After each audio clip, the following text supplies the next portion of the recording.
Assalamualaikum warahmatullahi wabarakatuh. Apa kabar anak-anak guru yang soleh dan solehah? Semoga kalian semuanya sehat walafiat dan dalam lindungan Allah Subhanahu wa Ta'ala. Selamat bertemu kembali dalam pembelajaran jarak jauh yang insya Allah kita hari ini mau melanjutkan pembelajaran tematik tema yang ke-8, subtema 2 tentang perubahan lingkungan. Pada materi sebelumnya kita sudah belajar tentang siklus air serta kegunaan air. Kali ini masih berkaitan dengan siklus air, yaitu siklus air tanah. Tanah memiliki kemampuan menyerap air. Dalam siklus air tanah berperan penting dalam menyimpan air. Air tanah sangat berguna untuk menghadapi musim kemarau. Air dari hujan yang masuk ke dalam tanah melalui pori-pori tanah. Proses air masuk ke dalam pori-pori tanah itu disebut dengan infiltrasi. Nah, air tanah biasanya akan lebih bening dan jernih. Kenapa? Karena sudah tersaring oleh lapisan-lapisan tanah dan akar-akar tumbuhan. Jadi, keberadaan hutan atau akar-akar yang kuat itu sangat penting. Sehingga pada saat kemarau pun kita masih bisa menggunakan air tanah. Akan tetapi, jika hutan gundul, maka resapan air tanah pasti terganggu.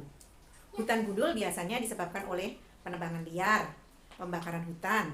Nah, untuk apa? Untuk membuka lahan pertanian, untuk membuat lahan industri, untuk perumahan, dan lain sebagainya. Sehingga resapan air berkurang dan akan menyebabkan kekeringan.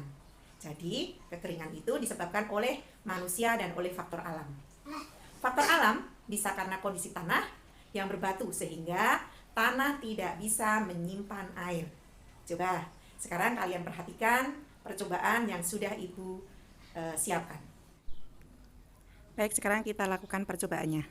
Kalian bisa membuka buku juga di halaman tematik halaman 57 ya. Siapkan air, kemudian batu bata, Ibu ambil dari kebun, kemudian bongkahan-bongkahan batu dan 2 wadah ya yang sudah siap ya.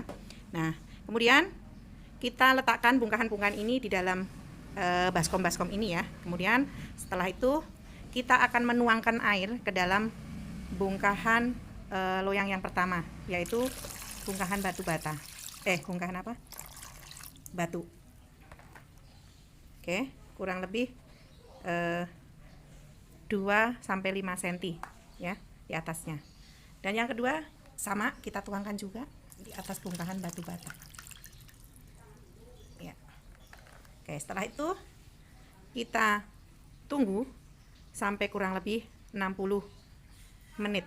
Nanti apa yang akan terjadi. Oke, sekarang kita lihat hasilnya setelah 1 jam.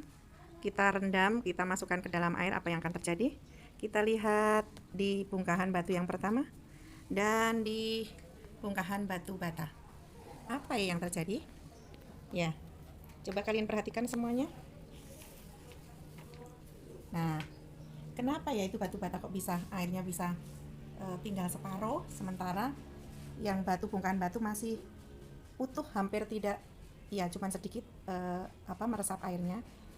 Ya, nih, kenapa? Karena batu bata itu terbuat dari tanah liat yang dibakar. Nah, tanah liat itu sifatnya adalah meresap air. Nah, di dalam batu bata itu ada lubang-lubang halus yang kecil yang bisa meresap air. Nah, jika sebuah batu bata direndam, maka lubang-lubang halus itu akan menyerap air, akan penuh dengan air, ya. Kemudian sampai dia tidak ada lagi air yang dapat terserap. Makanya itu sampai airnya benar-benar sampai bawah, hampir habis keserap semuanya, tapi masih tersisa sedikit. Sementara yang bongkahan batu ternyata menyerapnya sedikit banget. Oke ya, dari percobaan ini tadi mudah-mudahan kalian semuanya nanti bisa menjawab pertanyaan-pertanyaan yang ada di dalam percobaan tematik di buku tematik di halaman 57. Oke, selamat mengerjakan. Setelah kalian memperhatikan percobaan tadi yang Ibu sajikan tadi, kalian bisa menjawab di buku tematik kalian di halaman 57. Selamat mengerjakan anak-anak semuanya. Assalamualaikum warahmatullahi wabarakatuh.